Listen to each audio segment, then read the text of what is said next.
Torche en main, gilet sur le dos, ils sont plus de 50 à se lancer dans les rues du bidonville d'Alexandra. Les patrouilleurs arrêtent les passants, les fouillent, rentrent dans les tavernes, le tout dans le calme. Si nous laissons la police agir seule, elle ne pourra pas nous aider.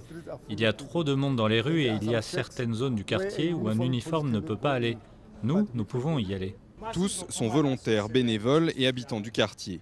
Sans armes, ils comptent sur leur nombre pour impressionner les récalcitrants et n'hésitent pas, quand il le faut, à engager la poursuite. Tentative de vol de voiture, les patrouilleurs pensent avoir trouvé un suspect et le confrontent au propriétaire du véhicule qui raconte ce qui lui est arrivé. Il dit que quand les voleurs sont arrivés, ils lui ont bloqué la route et ont tenté de s'emparer du véhicule en le menaçant. Faute de preuves, le suspect repart libre sans que la police ne soit appelée.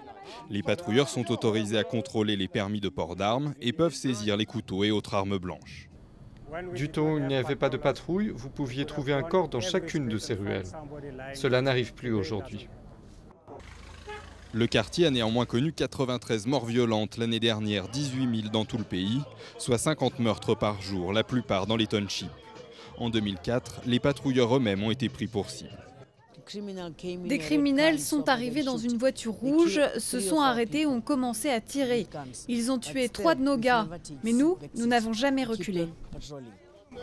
Lors de la Coupe du Monde, peu de touristes s'aventureront à Alexandra. Le township ne compte guère d'ailleurs bénéficier des 41 000 policiers supplémentaires déployés pour l'occasion. Mais ses habitants comptent bien regarder les matchs sur grand écran, à l'abri des criminels.